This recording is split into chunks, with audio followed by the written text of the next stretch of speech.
E niente, stavo riflettendo sulla decisione che è stata presa per cui la Campania da domenica ridiventa, cioè domani, ridiventa zona arancione. Vabbè, bellissima notizia. E il ministro Speranza ha preso questa decisione, cioè ce l'ha detto. Il ministro Speranza che ha questa contraddizione nel cognome, perché si chiama Speranza e a volte la toglie, diciamo, la Speranza, però questo non c'entra niente, perché allora Mario Biondi sa essere biondo, cioè che c'entra, invece per la sigla per me.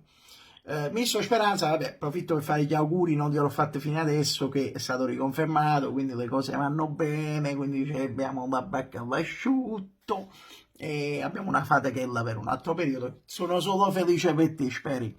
Allora, so che al Ministero avete questa calcolatrice che calcola il codice RTBLB, per cui avete deciso che da mezzanotte bisogna, solo a Campania, bisogna chiudere i ristoranti, perché sennò succede veramente che il cannonata succede da mezzanotte in poi. Se domani la gente va a pranzo al ristorante, chiama a fornire a chi sono chi e chi sei tu.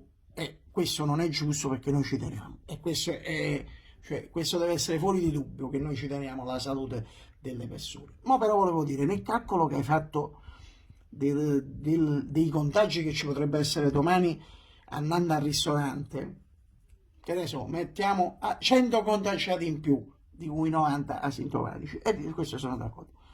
Ma tu non hai calcolato, ministro, perdonami, il mestiere lo tuo, però piccolo consiglio, non hai calcolato pure, per esempio, quanti ristoratori carano malate domani?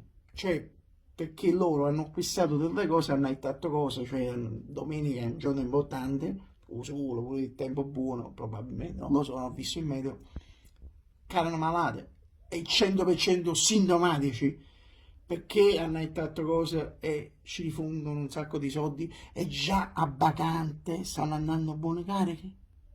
Questo è anche da calcolare, e nello stesso calcolo comunque se c'è il sole uno si va a mangiare una cosa vicino a mare, a Pozzuolo, che ne so, lungomare, Toro di Greco, Toro Annunziata, Castellammare, non lo so, cioè di quanto il sole, il mare, anche moralmente, possa far guarire delle persone che siano una canena malata. Ma te questi calcoli te li devi fare, perché comunque nel computo generale avrei, diciamo, la cena e la vacanta.